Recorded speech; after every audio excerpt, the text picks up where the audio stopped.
दोस्तों नमस्कार, मेरा नाम प्रशांत है और आप देखना शुरू कर चुके हैं खुदरंग इंडिया। टॉपिक के बारे में बताऊं, खबर पर आऊं, उससे पहले आप लोगों से तमाम सारे लोग जो मैसेज करके, कॉल करके, कमेंट में पूछ रहे हैं लगातार आप वीडियोस क्यों नहीं कर रहे हैं, और तमाम सारे लोग इस बात को लेकर के नाराज़ भी हैं, गुस्सा हैं, आलोचना कर रहे हैं, और उनसे मैं हाथ जोड़ करके माफ़ी मांगना चाहता हूं कि दरअसल मैं चाह कर भी वीडियो नहीं कर पा रहा हूं, क्योंकि मेरे दोनों चैनल बहुत बुरी तरीके से रिपोर्ट्स किए जा रहे हैं, बहुत बल्क में रिपोर्ट किए गए हैं, और इस वजह से आपका जो पुराना चैनल है खुदरंग, वो 14 जुलाई तक, 14 जुलाई तक उस पर मैं कुछ नहीं कर पाऊँगा, उसके बाद ही उस पर कर पाऊँगा।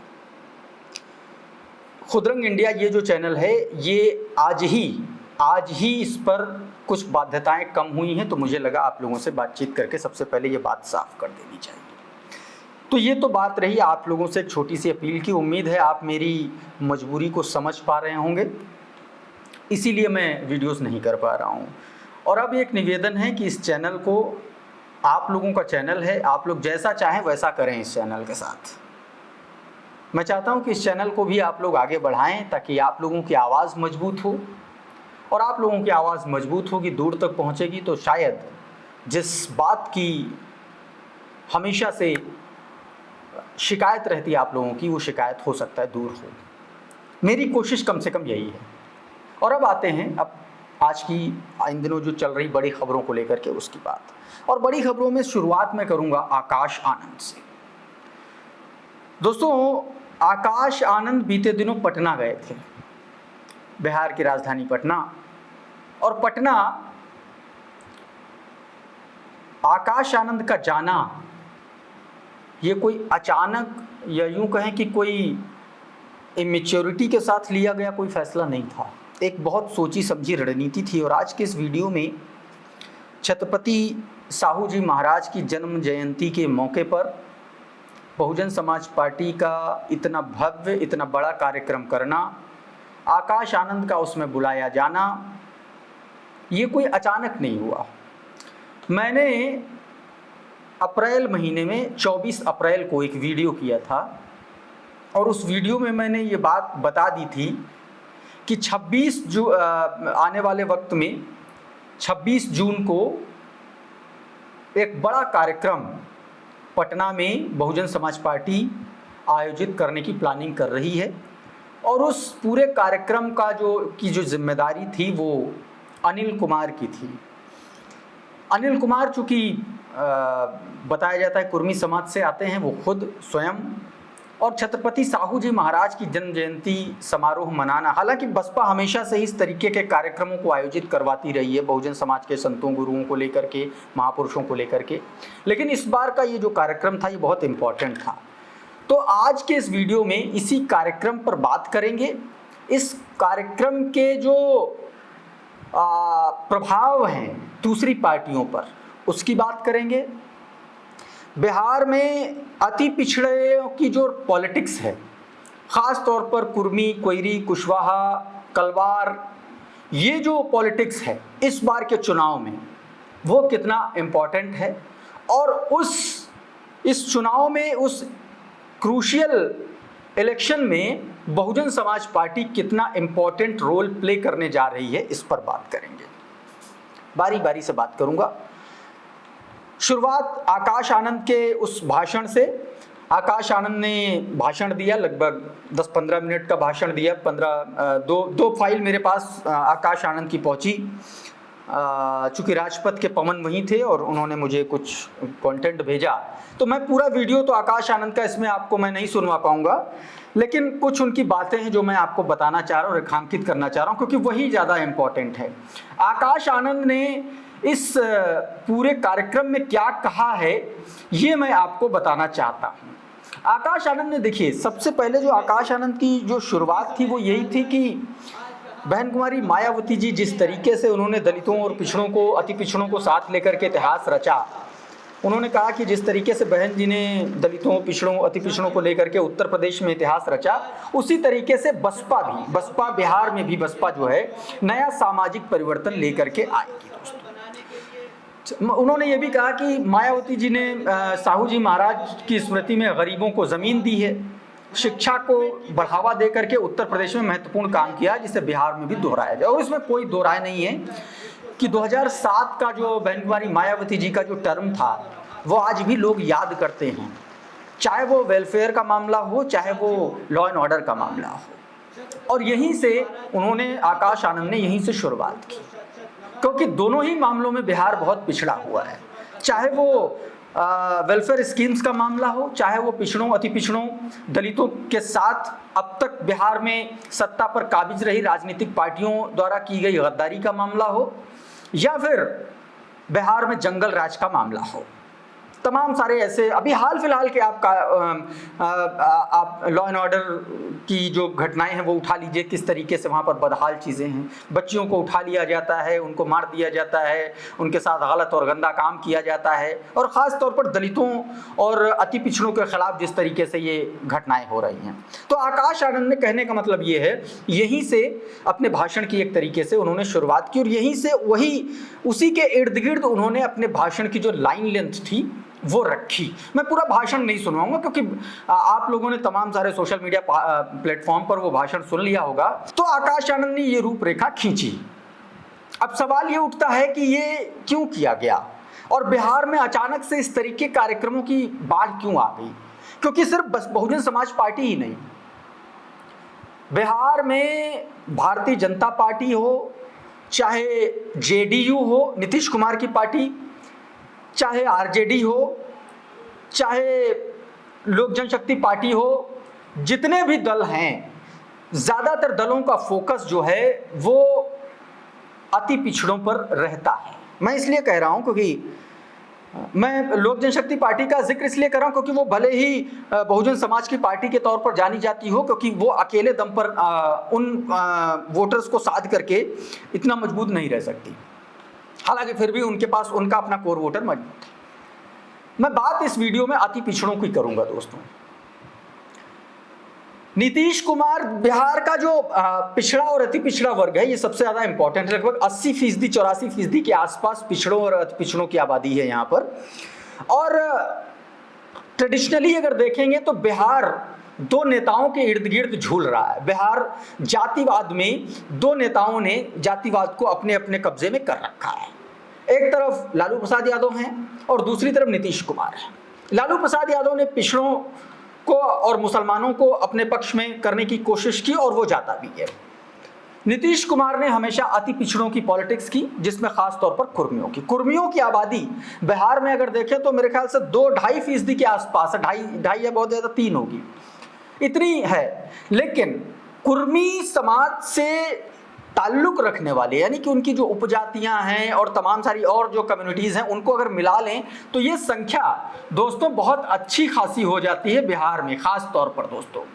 क्योंकि कुर्मियों की भी अगर आबादी की बात कर लें तो लगभग 22 से 24% तक ये जातियां हो जाती हैं, अगर कुर्मियों से जुड़ी हुई तमाम सारी उपजातियों की बात कर लें दोस्तों। 2.87% कुर्मी समाज है, लेकिन अगर इनमें उपजातियों को भी इंक्लूड कर लें, अति पिछड़ों की भी बात करते हुए, जोड़ते हुए, तो लगभग 22 से 24% ये संख्या हो जाती है। तो सबसे बड़ी बात यह है कि कुर्मी समाज बहुत ज़्यादा इम्पोर्टेंट है। और जब छत्रपति साहू जी महाराज जी की जन्म जयंती पर इस तरीके का कार्यक्रम होता है तो इसमें बहुजन समाज पार्टी भी अपने आप को देखती है इस स्पेस में, क्योंकि बहुजन समाज पार्टी का अपना एक जनाधार है। लगभग 5% के आसपास, 4.5% के आसपास बसपा का वोट शेयर बिहार में रहा है, इतना मैक्सिमम गया है। 5 सीटें मैक्सिमम बसपा जीत पाई है बिहार में, मेरे ख्याल से 2000 में जीती थी, फिर उसके बाद एक बार 4 सीटें बसपा जीती है। मैक्सिमम वोट शेयर 4.5% के आसपास बसपा का रहा है, और मैक्सिमम सीटें 5 रही हैं। पिछले चुनाव में 2020 के चुनाव में एक विधायक था जो मेरे ख्याल से जेडीयू में मेरे ख्याल से वो चले गए थे। और बसपा की एक सबसे बड़ी दिक्कत ये भी है कि जो पार्टी के विधायक जीतते हैं वो दूसरी पार्टियों में चले जाते हैं, और इसीलिए बसपा इस बार सबसे ज़्यादा फोकस कर रही है। बिहार में। चूंकि बसपा बिहार में इसलिए भी फोकस कर रही है क्योंकि वो पहली बात तो वो किंग मेकर बनना चाहती है। किंग बनने की स्थिति में बसपा बिहार में नहीं है, यह मैं बात आपको बता दे रहा हूं, क्योंकि बसपा की जो फुल फोकस की तैयारी है वो 50 सीटों की है। 3 कैटेगरी में बसपा ने बिहार को बांट रखा है और 3 जोन में बांटा है। 3 जोन में और 3 कैटेगरी में 3 कैटेगरी जो है वो सीटों की कैटेगरी है, ए, बी और सी। मैंने आपको एक वीडियो में इससे पहले भी बताया था और बसपा के बहुत बड़े लीडर्स से बात करके मैंने ये बातें आपको बताई थी, क्योंकि उसी स्ट्रेटजी पर बसपा काम कर रही है। तो जो 50 सीटें हैं बसपा उस पर सबसे ज़्यादा फोकस कर रही है। उसमें बक्सर का जो है, रोहतास का इलाका है, बक्सर का इलाका है, कुछ पश्चिमी चंपारण बेतिया वगैरह का जो इलाका है, कुछ इलाका जो है वो किशनगंज की साइड का इलाका है वहाँ पर। तो इस तरीके से अलग अलग पॉकेट्स में बसपा की जो 50 सीटें हैं, ए कैटेगरी के जो सीटें हैं, उन पर बसपा का फोकस हो गया और इन सभी सीटों पर बहुजन समाज पार्टी का संगठन बन चुका है। दूसरी बात। तीसरी बात, बहुजन समाज पार्टी उत्तर प्रदेश की तरह बिहार में किसी भी तरीके का कोई भाईचारा कमेटी नहीं बना रही है, वो अपने ही मेन बॉडी से काम करवा रही है।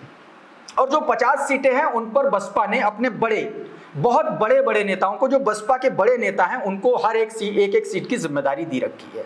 हर नेता को एक विधानसभा सीट की जिम्मेदारी दी रखी। तो इसका मतलब यह है कि बसपा लड़ेगी 243 विधानसभा सभी सीटों पर।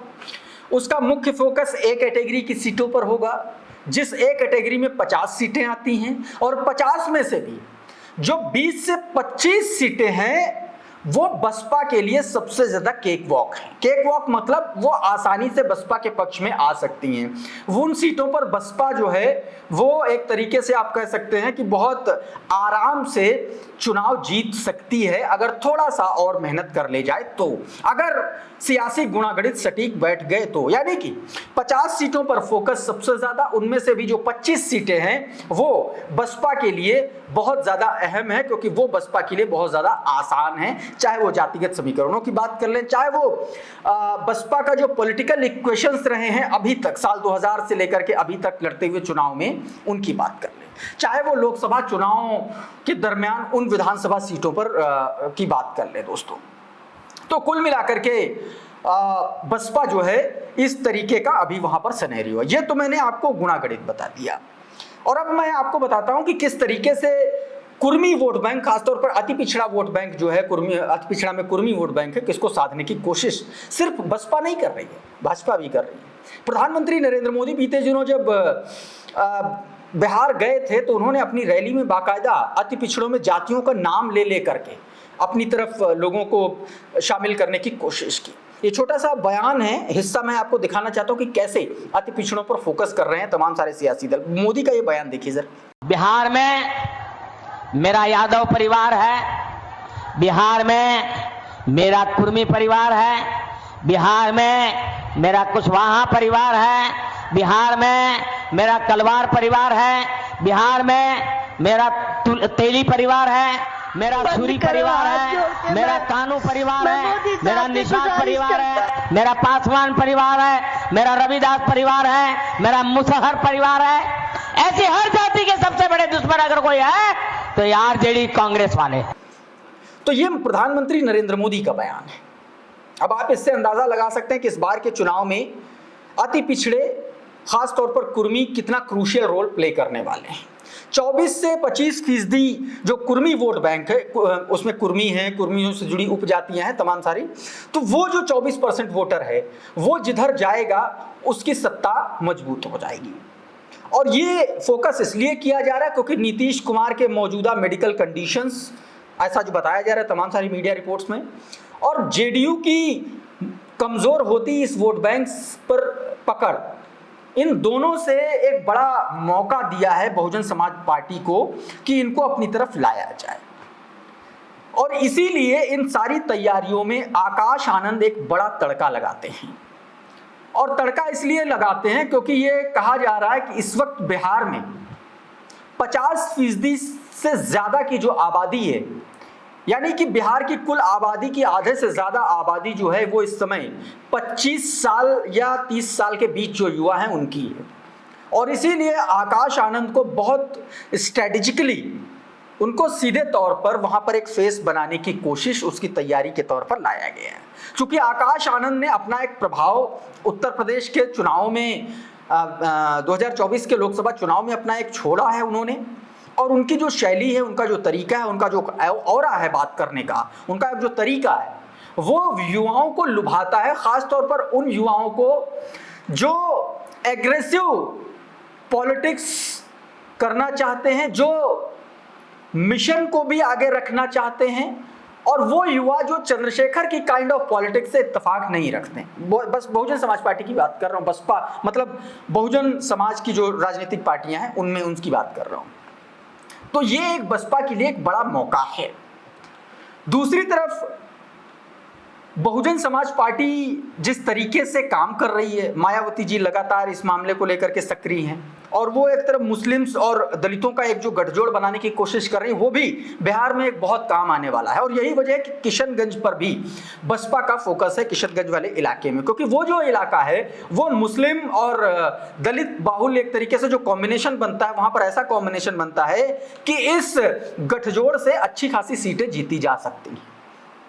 आप देखिए कि उसी इलाके में असदुद्दीन ओवैसी की पार्टी ने अच्छा प्रदर्शन किया था। अब ऐसे में आकाश आनंद की ये कार्यक्रम, कार्यकर्ता सम्मेलन, ये एक जनसभा कह लें वो, और उसमें सीधे तौर पर अति पिछड़ों पर फोकस करते हुए ये जनसभा अपने आप में एक ऐतिहासिक है। और ये एक सभा नहीं होगी, मेरे जो सोर्स बता रहे हैं कि बहुजन समाज पार्टी इस पर आगे बढ़ करके और मजबूती के साथ काम करने वाली है दोस्तों। तो दोस्तों अभी के इस वीडियो में फिलहाल इतना ही। को आप हमको बताइए कि ये वीडियो आपको कैसा लगा। अगर अच्छा लगा तो चैनल को जरूर सब्सक्राइब कर लीजिए और इस चैनल को आगे बढ़ाइए, क्योंकि ये आपकी जिम्मेदारी है। मैं अपना काम ईमानदारी से कर रहा हूँ, तो आपको भी अपना काम ईमानदारी से करना चाहिए। इस वीडियो में फिलहाल इतना ही। बहुत बहुत शुक्रिया, बहुत बहुत धन्यवाद। आप जुड़े रहिए आपके अपने चैनल खुद रंग इंडिया के साथ। नमस्कार।